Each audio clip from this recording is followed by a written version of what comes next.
Hello and welcome to Letters to Developers by Silrace. This is a video series which is an open letter basically to all your fantastic game developers out there from an avid gamer to help you try to make better decisions when you are designing your game. So I wanted to revive this series of videos because I've had a bunch of ideas I want to talk about, I just haven't had the time to. So now I have a little bit of time, so let's talk about things. And this video I want to talk about Matchmaker. Matchmaker specifically in games such as World of Tanks, War Thunder, League of Legends, Mechwarrior Online. Games where player doesn't actually have any, say on the kind of a match they are going into. Doesn't have any real control over it. Let's throw out the League of Legends example here, of what I am trying to get out here. Let's say you have 200 games played as Akali, and so you have the basics of the game down, you have the mechanics of Akali down to some quite good extent, and so on. Then you play your first game as Singed. Your matchmaking rating is the same. Someone correct me if I am wrong, but because I haven't paid attention to patch notes since the season 4 patch notes were released. Anyways, sure, wouldn't it be better from the developer point of view as well as the gamer, as the player point of view, to lower the matchmaker of that person for the first game they play as Singed? Because simply,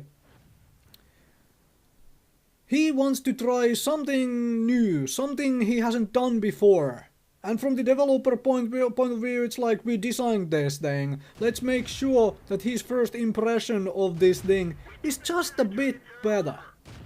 Just that tiny bit. I'm not asking to pair a Gold League player with a Silver League player or a Bronze League player, right? Just a tiny bit lower matchmaking rating, right?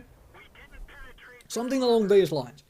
Let's throw out the World of Tanks example here, because I ran into these issues just yesterday. I played my Centurion 1, which I have had sitting in my garage for a while, but I haven't just gotten around to playing. I have no researched, no upgrades with that thing, at all. So I get paired against tier 10 tanks for the first, I believe, 5 battles I played with it, and then I just didn't play anymore with it. Simply because there was no freaking way I could take any real active role in those battles. Centurion 1 is a big, massive tank. It doesn't scout very well. And with the basic gun it has, you have trouble hurting the side armor of majority of the tier 10 tanks. So it's basically, you have to wait for an enemy to make a massive mistake and expose their rear armor to you for you to be able to shoot at them. That is not the kind of gameplay which is actually enjoyable, because you can take part of some parts of the game, and majority of the time you are just sitting somewhere waiting for something to happen, so you can actually do something. Let's just say it's not very enjoyable way of playing. So how do we change some of this stuff? Well, give players, let's say, checkboxes. Let's throw out the World of Tanks example here.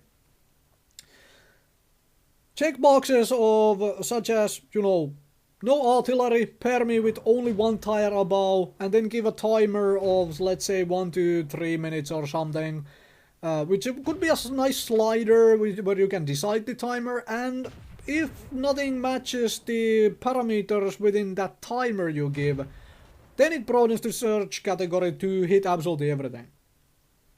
So let's do a focused example if no one was able to follow that.